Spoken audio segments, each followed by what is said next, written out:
बेंगलुरु और पानी की समस्या।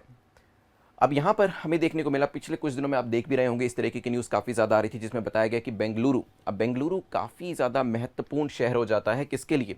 कर्नाटक के लिए, क्योंकि माना जाता है कि कर्नाटक की जब हम जीडीपी की बात करते हैं तो 50% जीडीपी सिर्फ अकेले इसी शहर से आती है। मतलब पूरा कर्नाटक अगर देखें हम, बेंगलुरु को हटा दिया जाए तो पूरा कर्नाटक एक तरफ, और कर्नाटक जो शहर है, जो यहाँ पर कर्नाटक के अंदर बेंगलुरु जो शहर है, जो कैपिटल भी है, वो दूसरी तरफ। तो यहाँ पर 50% की जीडीपी का जो आप कह सकते हैं योगदान है, वो बेंगलुरु के द्वारा किया जाता है, और इसी वजह से वो काफ़ी महत्वपूर्ण भी हो जाता है। और हमने ये भी देखा है कि काफ़ी सारे स्टार्टअप आईटी हब के तौर पर इसे बनाया गया है। जैसे आपने देखा होगा कि अमेरिका के अंदर जो सिलिकॉन वैली है, जहाँ पर टेक्नोलॉजी बेस्ड जितने भी स्टार्टअप्स हैं वो देखने को मिलेंगे, उसी तरीके से इसी तरीके के जितने भी स्टार्टअप्स हैं वो आपको कहाँ पर देखने को मिलेंगे? वो आपको दिल्ली या मुंबई में नहीं देखने को मिलेंगे, वो आपको बेंगलुरु में देखने को मिलेंगे। ठीक है, तो बेंगलुरु को इसी वजह से और भी ज़्यादा एक महत्वपूर्ण शहर के तौर पर देखा जाता है, और यहाँ पर अगर पानी की कमी होती है तो वो कहीं ना कहीं एक बड़ा मुद्दा बन जाता है।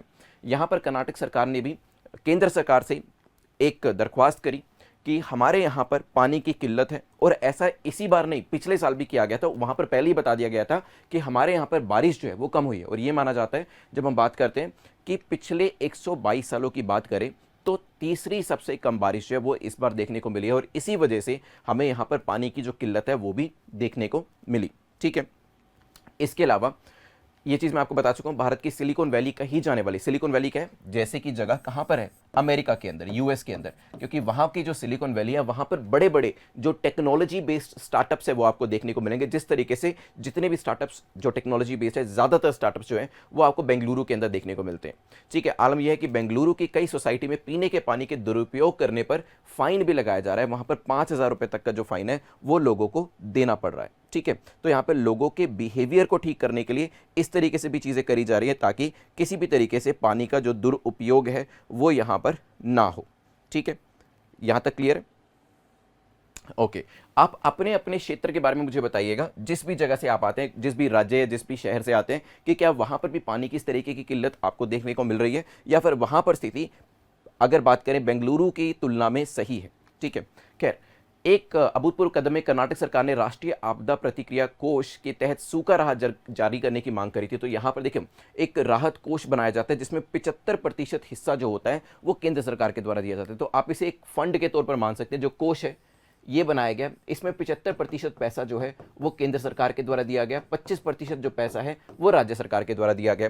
और ये कोष जो है वो बनाया क्यों जाता है? जैसे यहाँ पर लिखा ही हुआ है, जो राष्ट्रीय आपदा प्रतिक्रिया कोष है, जब भी इस तरीके का कोई परिस्थिति आ जाती है जिसमें लोग और सरकारें इस परिस्थिति को आप कह सकते हैं फेस करने में असमर्थ महसूस कर रहे हैं, तो वहां पर पानी की किल्लत जैसे अभी देखने को मिली, इसको दूर करने के लिए इस पैसे का इस्तेमाल किया जा सकता है। ठीक है, इसी वजह से जो राज्य सरकारें हैं वो केंद्र सरकार से बात कर रही है। केंद्र सरकार ये कह रही है कि ये आपके राज्य की अपनी दिक्कत है, पानी की कमी होना, तो इसको आपको खुद ठीक करना चाहिए। खैर, अक्टूबर 2023, पिछले साल की बात करें, में क्षति का निरीक्षण करने के लिए एक अंतर मंत्रालय केंद्रीय टीम जो थी, एक जैसे एसआईटी बनाते हैं ना उस तरीके से, राज्य का दौरा किया था इस टीम ने। और पिछले साल मानसून के मौसम के दौरान जून में वर्षा की कमी 56% और 73% थी। अगस्त की बात करें तो यहाँ पर भी जैसे मैंने आपको बताया, पिछले 122 वर्षों के अंदर तीसरा सबसे आप कह सकते हैं जो कम पानी की उपलब्धता है वो यहाँ पर देखने को मिली। अब देखो, जब हम उत्तर भारत की बात करते हैं, वैसे तो यहाँ पर भी कुछ राज्यों में कभी कभी आपको इस तरीके की समस्या देखने को मिलती है, लेकिन अगर आपने ज्योग्राफी भूगोल जो है उसको थोड़ा बहुत पढ़ा हो तो क्या बता सकते हैं कि उत्तर भारत में दक्षिण भारत की तुलना के अंदर क्या क्या आपको विविधताएं देखने को मिलेंगी, जिसकी वजह से जो परेशानियां हैं वो ज़्यादा हमें दक्षिण भारत में देखने को मिलती हैं और उत्तर भारत में उतनी ज़्यादा परेशानी देखने को नहीं मिलती है। मैंने एक प्रश्न आपसे पूछा है, देखते कितने लोग इसका आंसर कर पाते हैं। जब हम उत्तर भारत की बात करते हैं और दक्षिण भारत से इसकी तुलना करते हैं, तो ऐसे क्या विविधताएं आपको देखने को मिलती हैं जिसकी वजह से हम कह सकते हैं कि उत्तर भारत के अंदर जो स्थिति है वो दक्षिण भारत की तुलना में फिर भी बेहतर है, जिसकी वजह से पानी की कमी तो वैसे उत्तर भारत में भी देखने को मिलती है लेकिन उतनी ज़्यादा नहीं।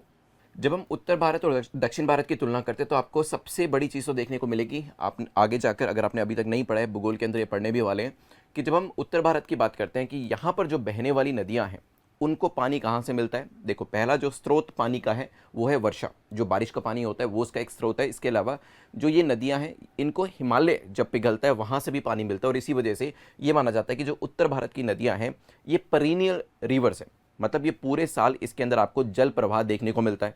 ठीक है, इसी वजह से सूखा नहीं पड़ता है, क्योंकि पूरे साल अगर जल प्रवाह होता रहेगा तो लोग उसका इस्तेमाल कर पाएंगे। लेकिन दक्षिण भारत की जो नदियां हैं, यहाँ पर अगर आप देखेंगे जो हिमालय का पिघला हुआ पानी होता है वो यहाँ नहीं पहुँच पाएगा। और दूसरी बात ये हो गई कि यहाँ पर जो नदियाँ होंगी वो पूरी तरीके से बारिश के पानी पे, वर्षा के पानी के ऊपर निर्भर हो जाएंगी। और अगर वर्षा भी कम हो रही है तो उस स्थिति के अंदर क्या होगा?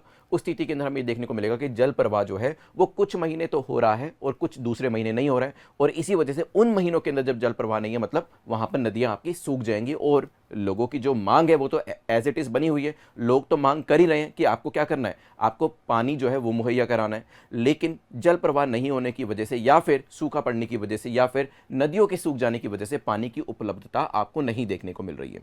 ठीक है, एक तो है ये। इसके अलावा दूसरी चीज़ क्या है? इसके अलावा दूसरी चीज़ है कि अगर हम भूगोलिक दृष्टि से देखें तो उत्तर भारत जो है यहाँ पर आपको भूमि के नीचे भी पानी मिल जाता है। ठीक है, लेकिन जो दक्षिण भारत है ये एक चट्टानी क्षेत्र है, और चट्टानी क्षेत्र होने की वजह से यहाँ पर आपको भूमि के नीचे पानी नहीं देखने को मिलता है। बोरवेल जैसी चीज़ें बनाना भी यहाँ पर काफ़ी ज़्यादा मुश्किल है। तो यहाँ पर अगर हम उत्तर भारत और दक्षिण भारत की तुलना करते हैं तो दोनों में आपको विविधताएं देखने को मिलती हैं, और इसी वजह से दक्षिण भारत के अंदर इस तरीके की समस्या हमें देखने को मिल रही है। ठीक है, जैसे यहाँ पे देखिएगा। इसके अलावा दक्षिण भारत के जल मृत प्रकृति में चट्टानी है और एक समय में अधिक पानी धारण करने में ये असमर्थ है, जैसे हमें उत्तर भारत में देखने को मिलता है, जिसका अर्थ है कि बारिश की कमी अधिक तीव्रता से महसूस की जाती है। एक और स्थानीय ने बताया कि कई दिनों से पानी की समस्या बहुत बढ़ गई है, टैंकर से पानी खरीदने पर 2-2 हज़ार रुपये मांग रहे हैं। मार्च में ही ऐसी समस्या का सामना करना पड़ रहा है। अभी तो गर्मी आने वाली है और ये समस्या बढ़ेगी, क्योंकि क्या होगा, जैसे जैसे गर्मी आएगी लोगों की जो पानी की मांग है वो और भी ज़्यादा बढ़ती जाएगी, और यहाँ पर अगर पानी नहीं मिल पाएगा तो फिर उनको पैसे देकर टैंकर को मंगवाना पड़ेगा। लेकिन बात ये आती है कि कितने लोग इस चीज़ को ले पाएंगे, अफोर्ड कर पाएंगे, और क्या बार बार ऐसा किया जा सकेगा? अंत में होगा क्या? जो लोग हैं उनका गुस्सा किसकी तरफ निकलेगा? सरकार की तरफ ही निकलेगा कि हमने आपको वोट दिया, हम आपको चुनकर लेकर आए, और ये तो काफ़ी बेसिक, ये तो एक आधारभूत चीज़ है जो आपको लोगों को प्रदान करनी चाहिए थी, और इसी को ही प्रदान करने में आप कहीं ना कहीं असफल होते हुए दिखाई दे रहे हैं। ठीक है, याद रहेगा यहाँ तक। चलिए देखो, अब पानी नहीं है तो पीने का पानी तो नहीं है, और इसी वजह से कृषि के अंदर भी जो पानी है वो नहीं दिया जा सक रहा है। और ये माना गया कि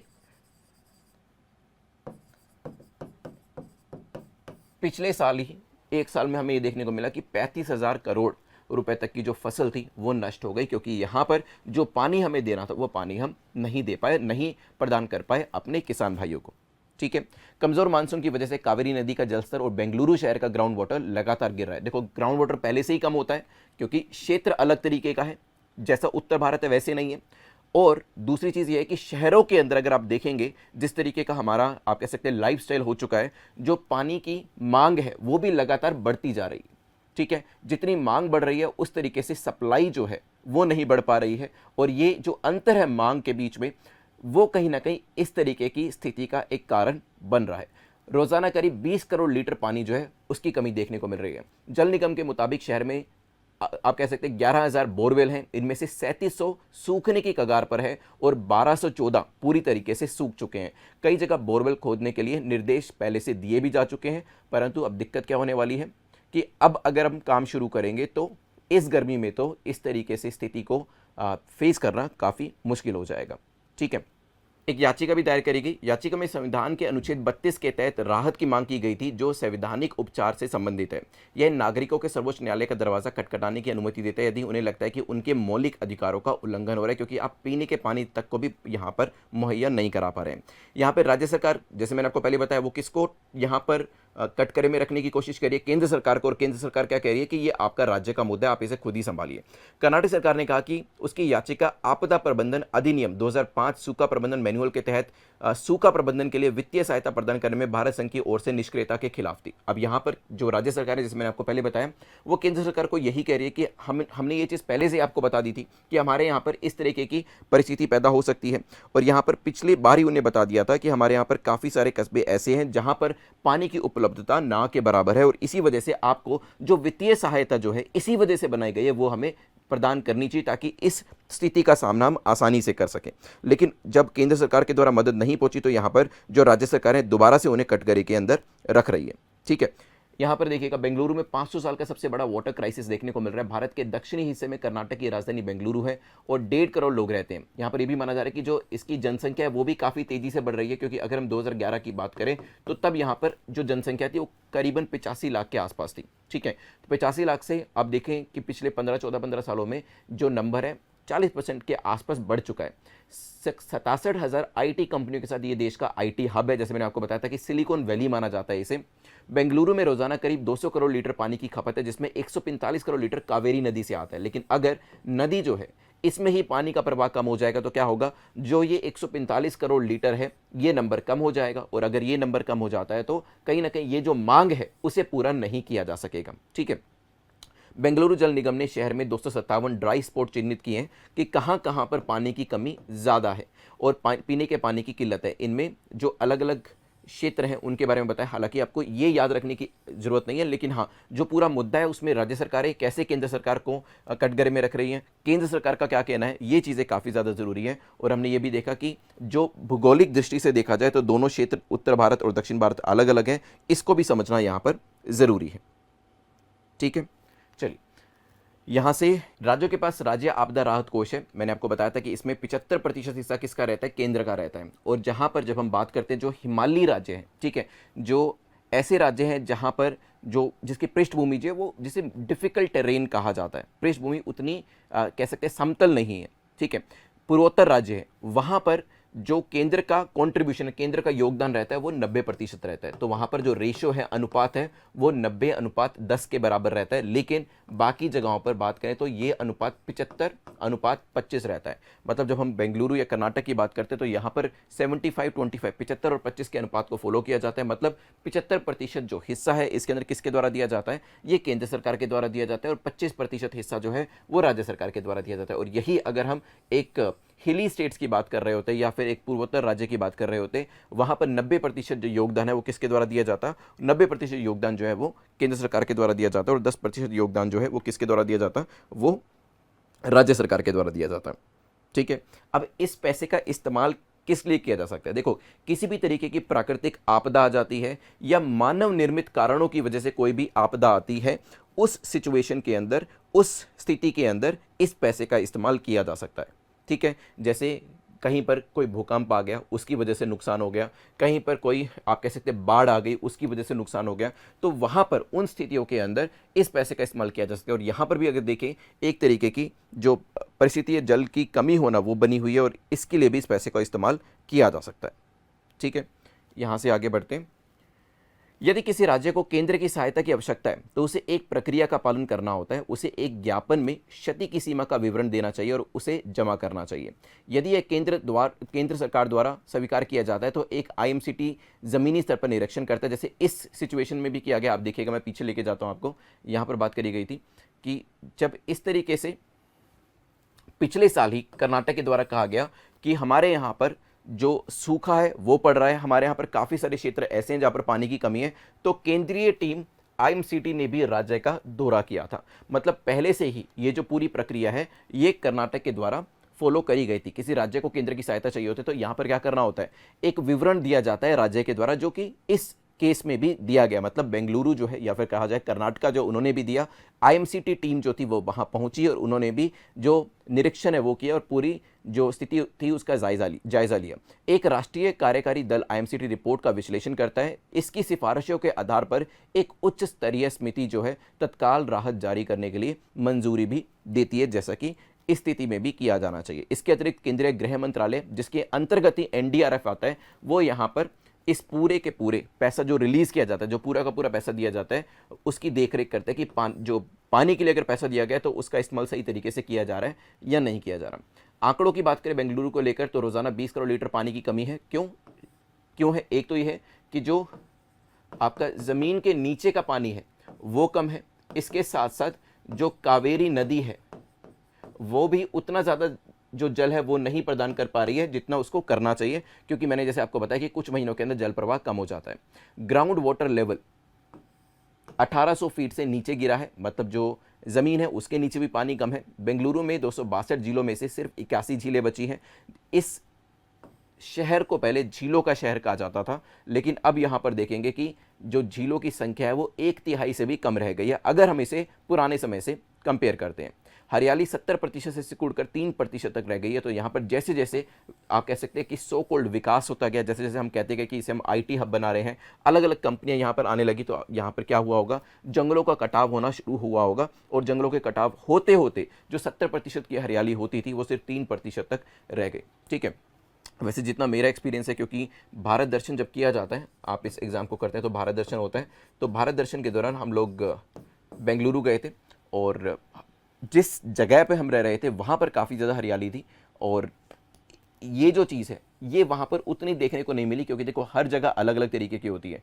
तो हमें जहाँ पर लेकर गए थे पानी की समस्या उस वक्त तो नहीं देखने को मिली थी, हरियाली लेकिन वहाँ पर काफ़ी ज़्यादा थी। लेकिन हाँ, ये चीज़ भी पक्की है कि जितना ज़्यादा आप डेवलपमेंट या कॉन्क्रीटाइजेशन करते जाएंगे, जितनी बड़ी बड़ी इमारतें बिल्डिंग्स बनाते जाएंगे, तो पेड़ों का कटाव तो वहाँ पर या जंगलों का कटाव तो देखने को मिलेगा, जो कि यहाँ पर भी देखने को मिल रहा है। ठीक है, चलो, जितनी भी चीज़ें हमने अभी तक पढ़ी, जितना भी आपको समझ में आया, इसके आधार पर बताइए कि इसके पीछे, मतलब जो ये पूरी परेशानी का सामना बेंगलुरु के लोग या कर्नाटक के लोग जो हैं वो जिसका सामना कर रहे हैं, इसके पीछे का कारण, सबसे बड़ा कारण क्या है, एक तो ये बताइएगा, और दूसरा ये बताइएगा कि इस समस्या का समाधान कैसे किया जा सकता है। अब ये दो चीज़ें मैं आपसे इसलिए पूछ रहा हूँ क्योंकि यहाँ पे एक फॉर्मूला देखिएगा,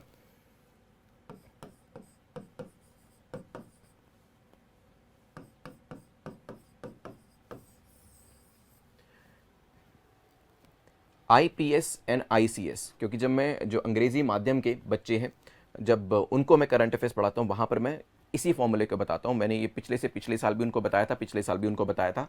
IPS या ICS, ये क्या है? I से क्या मतलब होता है? इंट्रोडक्शन। C से क्या मतलब होता है? चैलेंज, या फिर इसको प्रॉब्लम कह सकते हैं। ठीक है, कि समस्या क्या है, ये तो हमने इंट्रोडक्शन किया। ठीक है, किसी भी चीज़ की भूमिका बताई, उसके बाद परेशानी क्या है उसके बारे में बताया, और फिर एस क्या है? सॉल्यूशन। तो आप इस तरीके से भी कह सकते हैं, इंट्रोडक्शन, प्रॉब्लम, सॉल्यूशन, इंट्रोडक्शन, परेशानी, समाधान।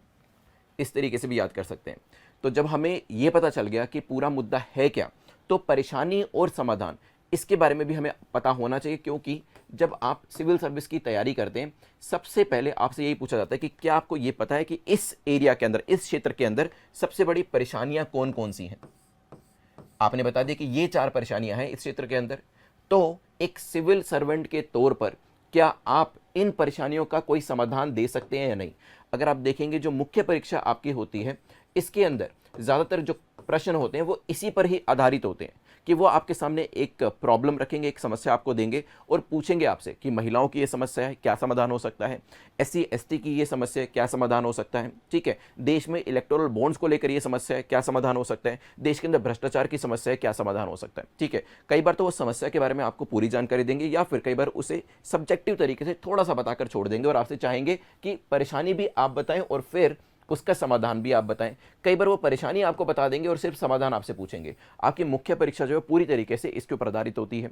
दूसरी चीज़ है, जब आपका इंटरव्यू होता है, जिसे पर्सनैलिटी टेस्ट कहा जाता है, जो पर्सनैलिटी टेस्ट है उसके अंदर भी जो आपका इंटरव्यू है वो इन्हीं चीज़ों पर आधारित होता है, जहाँ पर आपको एक बात करते करते जो आपके बोर्ड मेंबर होंगे वो किसी भी चीज़, किसी भी मुद्दे के ऊपर बात करेंगे और पूछेंगे कि आप जानते हैं कि इस मुद्दे के अंदर क्या क्या चैलेंजेस हैं, क्या क्या समस्याएं हैं। और अगर समस्याएं आप बता देते हैं तो अगली चीज़ वो आपसे क्या पूछेंगे कि आप बता सकते हैं कि इसका समाधान क्या है।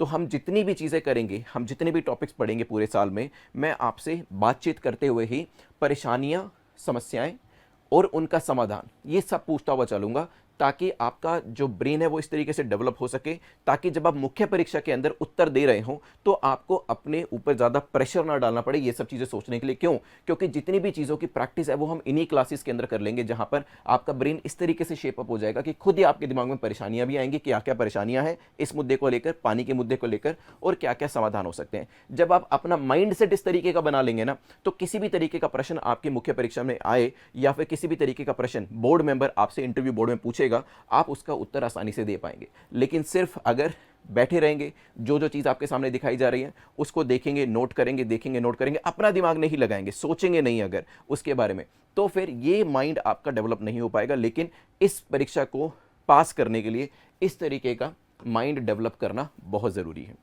ठीक है, बताइए, एक परेशानी और एक समस्या आप खुद भी देखिएगा, जो भी परेशानी और समस्या आप बताएंगे ना, जब अगली स्लाइड पे मैं आपको लेके जाऊंगा, वो चांसेस 90% के आसपास हैं कि वो परेशानी और वो समस्या, वो समाधान अगली स्लाइड के ऊपर लिखा हुआ होगा। तो आपको देखने को मिलेगा समस्याएं जब हम जिसकी बात करते हैं वो यही है। पहला देखिएगा, Karnataka state natural disaster management centre के मुताबिक 5 मार्च तक जो देखिए जो मेन कावेरी की दूसरी नदियां हैं, भद्रा, तुंगभद्रा, घाटप्रभा, मालप्रभा, अलमट्टी, नारायणपुरा जैसी कावेरी नदी के 6 अहम जलाशयों में जल स्तर जो है उसकी क्षमता सिर्फ 38% है। ठीक है, तो यहाँ पर जो क्षमता है उससे कम में आप कह सकते हैं जल की उपलब्धता आपको देखने को मिल रही है नदियों के अंदर। ठीक है, और जो जलाशय हैं वहाँ पर आपको पानी की कमी होती हुई दिखाई दे रही है। ठीक है, इसके अलावा संकट की बात करें, मैंने आपको पहले बताया था, कंक्रीट वाले इलाकों के बढ़ने की वजह से ग्रीन कवर कम हो रहा है। क्योंकि देखिए, जब भी आप इसे एक आईटी हब बनाने की कोशिश कर रहे हैं तो बड़ी बड़ी बिल्डिंग्स बनाएंगे, जैसे मैं पीछे लेके जाता हूँ आपको, यहाँ पे देखिएगा बड़ी बड़ी बिल्डिंग्स बनाई जा रही हैं। ठीक है, सड़कें बनाई जा रही हैं और लोगों के लिए रिक्रिएशनल फैसिलिटीज़ के लिए भी मॉल्स बनाए जा रहे हैं। ठीक है, क्लब्स बनाए जा रहे हैं, लेकिन ये बन कैसे रहा है? क्योंकि यहाँ पर जो पेड़ है उनको काटा जा रहा है, जंगलों की सफाई करी जा रही है, ग्रीन कवर कम किया जा रहा है, और इसी वजह से जो ग्रीन कवर कम से कम 78% तक हुआ करता था वो कम होता होता अब सिर्फ 3% बचा है। ठीक है, अब जिसकी वजह से क्या होगा, जब ग्रीन कवर ही नहीं है तो ग्राउंड वाटर के अंदर अपने आप कमी आएगी। आपने क्या किया, आपने पूरा एरिया जहाँ पर जंगल हुआ करता था, ठीक है, जब बारिश होती थी तो यहाँ पर पानी जो है रिस्क कर जमीन के नीचे चला जाता था, लेकिन जब आपने जंगल ही हटा दिया और पूरी जगह पर बड़ी बड़ी बिल्डिंग्स बना दी, पूरा एरिया जो था इस पूरे क्षेत्र को कंक्रीट से कवर कर दिया। अब कंक्रीट का बना दी तो क्या पानी नीचे जा सकेगा? नहीं, पानी नीचे नहीं जाएगा, वो पानी यहां से निकलकर ड्रेनेज सिस्टम के अंदर चला जाएगा। ठीक है, तो ये एक सबसे बड़ी परेशानी का सामना हमें करना पड़ रहा है। इसके अलावा वाटर बॉडीज यानी जल निकायों पर अतिक्रमण भी चिंता की एक बड़ी वजह है। 2017 में कर्नाटक के तब के राजस्व मंत्री कागो तिम्मप्पा, नाम उतना ज़्यादा इंपॉर्टेंट नहीं है, ने बताया था कि बेंगलुरु की 837 में से 744 झीलों पर लोगों ने कब्जा कर लिया। क्योंकि आपने देखा होगा, ये सिर्फ यहाँ पर नहीं, कुछ दिन पहले मैं एक न्यूज़ देख रहा था जिसके अंदर जो वेस्ट बंगाल है, पश्चिम बंगाल के अंदर भी इसी तरीके की चीज़ देखने को मिली थी कि जहाँ पर झील होती है और एक कैचमेंट एरिया होता है या फिर उसके निकट एक दूसरा एरिया होता है जहाँ पर पूरी तरीके से कंस्ट्रक्शन को प्रतिबंधित किया होता है, वहां पर भी लोगों ने अपने घर बना रखे हैं, बड़ी बड़ी बिल्डिंग्स बना रखी है। ठीक है, तो ये जो है हमें बेंगलुरु के अंदर भी देखने को मिल रहा है, जो कि एक सबसे बड़ी परेशानी की जड़ है। ठीक है, तीसरी चीज़ ये भी है जो यहाँ पे राहुल ने भी बताया कि आबादी जो है तेज़ी से बढ़ रही है। मैंने आपको बताया भी था 2011, अगर हम आज से 12-13 साल पहले की बात करें, जो वहाँ की आबादी थी वो आप कह सकते 83 लाख के आसपास, 84 लाख के आसपास थी, और अभी ये 1.5 करोड़ के आसपास हो रही है। और यहाँ पर क्या इतने सारे लोगों को मैनेज करने के लिए, इतने सारे लोगों को जो आधारभूत सुविधाएं हैं वो प्रदान करने के लिए बेंगलुरु तैयार है या नहीं, इसके बारे में भी हमें बात करनी पड़ेगी। बेंगलुरु को गार्डन सिटी, लेक सिटी के तौर पे जाना चाहता था, लेकिन हम देख ही रहे हैं कि अब धीरे धीरे जो लेक्स हैं, जो झीलें हैं, उसकी संख्या के अंदर भी काफ़ी ज़्यादा कमी हमें देखने को मिल रही है। तो ये कुछ बड़ी बड़ी परेशानियाँ जो है हमें बेंगलुरु और कर्नाटक के अंदर देखने को मिल रही है। लेकिन क्या इसके अंदर कुछ सुधार किया जा सकता है, कोई समाधान है? तो प्रॉब्लम्स हमने देख ली, क्या था formula IPS, Indian police service करके याद कर लीजिए, ICS, इंडियन सिविल सर्विस करके याद कर लीजिए। लेकिन बात क्या है, introduction, challenge, solution, introduction, problem, solution, या फिर इंट्रोडक्शन, P से क्या था, परेशानियां, समाधान, इस तरीके से कर लीजिएगा। देखो, समाधान की बात करें तो यहां पर कौन सी रिवर सबसे ज्यादा महत्वपूर्ण है, वो है कावेरी रिवर। ठीक है, अब यहां पर अगर आप देखेंगे कर्नाटक राज्य की बात करें, इनका विवाद है तमिलनाडु के साथ कावेरी जो हमारी नदी है इसके पानी के इस्तेमाल को लेकर। ठीक है, तो दोनों प्रदेश जो है वो आपस में लड़ते झगड़ते रहते हैं कि किसको कितना पानी मिलना चाहिए। तो यहाँ पर इस झगड़े को सुलझाकर भी एक सही निर्णय लिया जा सकता है ताकि बेंगलुरु के अंदर पानी की समस्या को दूर किया जा सके। और काफ़ी टाइम से ये भी बात करी जा रही थी कि यहाँ पर एक प्रोजेक्ट जो है, क्योंकि अब दोनों प्रदेशों के बीच में दिक्कत चल रही है, इस वजह से प्रोजेक्ट जो है वो भी पूरा नहीं किया जा रहा है। लेकिन क्या हम इस समस्या को दूर कर सकते हैं और एक ऐसा प्रोजेक्ट जो दोनों के बीच में काफ़ी टाइम से रुका हुआ है उसे पूरा कर सकते हैं? इससे क्या होगा, अगर दोनों प्रदेश जो हैं वो मान जाते हैं और डैम बन जाता है इसके ऊपर, तो ऐसा कहा गया सिद्धारमैया जी के द्वारा कि बेंगलुरु में कम से कम इस समस्या का समाधान किया जा सकेगा। लेकिन जब तक दोनों प्रदेशों के बीच में झगड़ा चलता रहेगा, कावेरी के ऊपर डैम नहीं बनेगा, तो इसकी वजह से बेंगलुरु को इस तरीके की समस्या का सामना आगे भी जाकर करना पड़ेगा।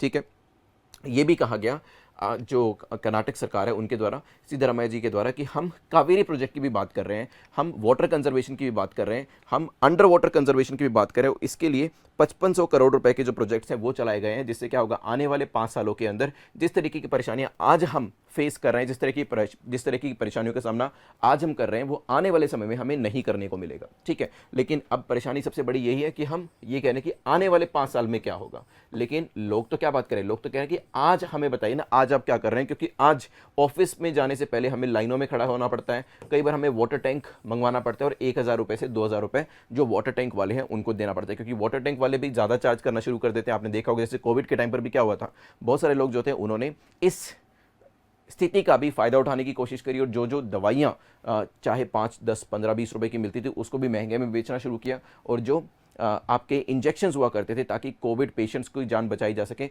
उसके अंदर भी उन्होंने धांधली करना शुरू कर दिया था। तो इस तरीके से चीज़ें हमें बाकी जगह पर भी देखने को मिलती है, जब लोगों को पता है कि यहाँ पर पूरा राज्य कहीं ना कहीं पानी की किल्लत का सामना कर रहा है, तो ऐसे में जो टैंकर देने वाले लोग हैं वो भी 2 गुना, 3 गुना, 4 गुना तक पैसा मांग रहे हैं।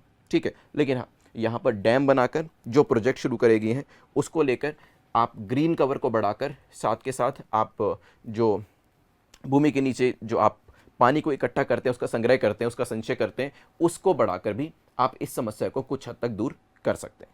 तो हमने क्या डिस्कस किया है इसके अंदर, हमने बेंगलुरु की जो स्थिति थी उसके बारे में देखा कि आजकल तो सोसाइटीज़ वहाँ पर 5-5 हज़ार रुपये का फ़ाइन जो है वो भी यहाँ पर लगा रही है, और हमने ये देखा कि इसके पीछे का कारण क्या है, क्यों यहाँ पर हमें पानी जो है उसका जो जल स्तर है वो हमें नीचे जाता हुआ दिखाई दे रहा है। ये देखा लोगों का क्या कहना है, वो देखा कौन सी नदी के अंदर पानी सूख रहा है उसके बारे में हमने जानकारी हासिल करी, और यहाँ पर याचिका किसके द्वारा दायर करी गई थी, याचिका जो दायर करी गई थी वो राज्य सरकार के द्वारा केंद्र सरकार के खिलाफ दायर करी गई थी, वो भी हमने यहाँ पर देखा। IT हब है, जनसंख्या बढ़ रही है, ग्रीन कवर कम हो रहा है, बिल्डिंग्स बन रही हैं, बड़ी बड़ी इमारतें खड़ी करी जा रही हैं, लेकिन किस मूल्य पर, यहाँ पर इसकी कॉस्ट क्या है। बड़ी बड़ी इमारतें तो बनाई जा रही हैं, IT हब के तौर पे तो इसे जाना जा रहा है, इसे आप कह सकते हैं सिलिकॉन वैली के तौर पे तो जाना जा रहा है, लेकिन जो कीमत है वो यहाँ के लोग इसकी चुका रहे हैं, क्योंकि यहाँ पर इसकी वजह से ग्रीन कवर कम हुआ, जो पानी है उसकी समस्या अब लोगों को देखने को मिल रही है। ठीक है, बेंगलुरु शहर पानी के लिए किस नदी पर निर्भर करता है, ये थोड़ा सा आसान लगेगा आपको, जल्दी से बताइए। हमने इसके बारे में चर्चा करी थी और अच्छे से चर्चा करी थी इसको लेकर।